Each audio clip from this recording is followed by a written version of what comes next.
നമസ്കാരം. വയനാട് മുണ്ടക്കയിൽ നടന്നത് അക്ഷരാർത്ഥത്തിൽ രാജ്യത്തെ തന്നെ നടുക്കുന്ന ഒരു സംഭവമായിരുന്നു.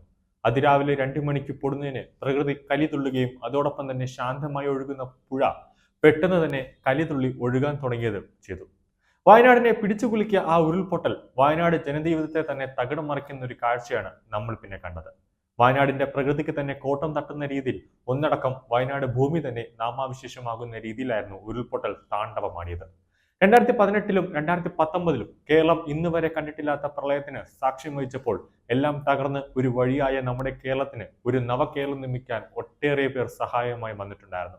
അതിൽ നിന്നുകൊണ്ട് തന്നെ ഓരോ സ്വപ്നങ്ങളും കെട്ടിപ്പടുത്തുയർത്തിയ സമയത്താണ് വീണ്ടും വയനാട് ജനതയുടെ മനസ്സിൽ കാലന്റെ വേഷത്തിൽ ഉരുൾപൊട്ടൽ വന്ന് അനേകം ജീവനുകൾ എടുത്തുകൊണ്ടത് പോയതും ഒരുപാട് കുഞ്ഞുങ്ങൾ അനാഥമായതും. ദുരന്തം നടന്ന ഉടൻ തന്നെ നരേന്ദ്രമോദിയും അതോടൊപ്പം തന്നെ അമിത്ഷായും ശക്തമായ ഇടപെടൽ നടത്തുകയും അതോടൊപ്പം തന്നെ കേന്ദ്ര സേനയെ വയനാട്ടിലേക്ക് അയക്കുകയും ചെയ്തു.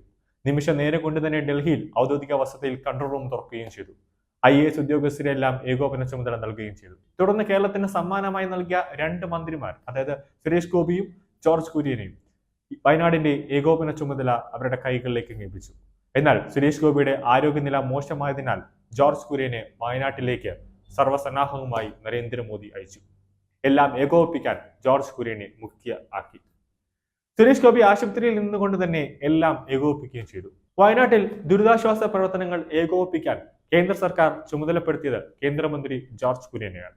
പ്രധാനമന്ത്രി നരേന്ദ്രമോദിയെ അദ്ദേഹം ഇപ്പോൾ സന്ദർശിച്ചിരിക്കുകയാണ്. വയനാട് ദുരന്തത്തിൽ കേന്ദ്ര സേനകൾ നടത്തിയ സുസ്ഥാർഹമായ സേവനങ്ങളെപ്പറ്റി റിപ്പോർട്ട് പരാമർശിച്ചിട്ടുണ്ട്. വയനാട് ഉരുൾപൊട്ടലിനെ ദേശീയ ദുരന്തമായി പ്രഖ്യാപിക്കണമെന്നാണ് രാഷ്ട്രീയ നേതൃത്വം ഒന്നടക്കം ആവശ്യപ്പെടുന്നത്. എന്നാൽ ദേശീയ ദുരന്തം എന്നൊരു വ്യവസ്ഥ രാജ്യത്ത് നിലവിലില്ല. UPA ഭരണകാലത്ത് പാർലമെന്റിൽ വ്യക്തമാക്കിയ ഇക്കാര്യം കേന്ദ്ര സർക്കാർ കഴിഞ്ഞ ആഴ്ചയും ആവർത്തിച്ചു. ഓരോ ദുരന്തത്തിനും തീവ്രതയ്ക്കനുസരിച്ചുള്ള കേന്ദ്ര സഹായം എത്തിക്കും. വയനാട് ഉരുൾപൊട്ടലിന്റെ 1-ാം ദിനം മുതൽ ഉയർന്ന ആവശ്യമാണ് ദേശീയ ദുരന്തമായി പ്രഖ്യാപിക്കുക എന്നത്.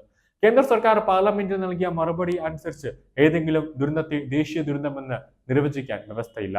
സംസ്ഥാന ദുരന്ത നിവാരണ ഫണ്ട്, കേന്ദ്ര ദുരന്ത നിവാരണ ഫണ്ട് എന്നിവയുമായി ബന്ധപ്പെട്ട് മാനദണ്ഡങ്ങൾ ദേശീയ ദുരന്തമായി പ്രഖ്യാപിക്കാൻ അനുവദിക്കുന്നില്ല. UPA ഭരണകാലത്ത് ഇക്കാര്യങ്ങളെല്ലാം തന്നെ പാർലമെന്റിൽ വ്യക്തമാക്കിയത് അന്നത്തെ ആഭ്യന്തര സഹമന്ത്രിയായിരുന്ന മുല്ലപ്പള്ളി രാമചന്ദ്രനാണ്. അദ്ദേഹത്തിന്റെ മറുപടി അനുസരിച്ച് ഓരോ ദുരന്തത്തിനും അതിന്റെ തീവ്രതയനുസരിച്ച് നൽകേണ്ട സഹായം നിശ്ചയിക്കുകയാണ് കേന്ദ്രത്തിന്റെ രീതി. അതായത് ജോർജ് കുര്യൻ റിപ്പോർട്ടുകളെല്ലാം തന്നെ നരേന്ദ്രമോദിയുടെ കയ്യിൽ സമർപ്പിച്ചിരിക്കുകയാണ്. അതിൽ ജോർജ് കുര്യൻ പറയുന്ന ഏറ്റവും പ്രധാനപ്പെട്ട ഒരു ഭാഗമുണ്ട് വയനാട് ദുരന്തത്തെ ദേശീയ ദുരന്തമായി പ്രഖ്യാപിക്കുക എന്നുള്ളത്.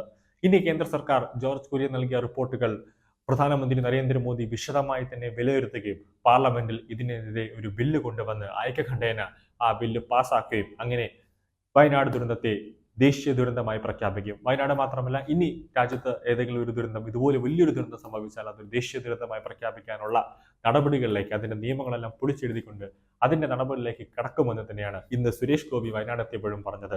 അതുപോലെ തന്നെ ജോർജ് കുര്യനും പ്രധാനമന്ത്രിക്ക് റിപ്പോർട്ട് നൽകിയപ്പോഴും പറഞ്ഞത്. ഒരു നവ വയനാട് നിർമ്മിക്കാൻ വേണ്ടിയുള്ള സകല സാധ്യതകളും അല്ലെങ്കിൽ അതിനുവേണ്ട സകല ധനസഹായവും പ്രധാനമന്ത്രി നരേന്ദ്രമോദി വയനാട്ടിന് നൽകുമെന്ന് ജോർജ് കുര്യൻ നൽകിയ റിപ്പോർട്ടിൽ തന്നെ വ്യക്തമായി തന്നെ ഓരോന്നും അടിവരയിട്ട് പറയുന്നുണ്ട്.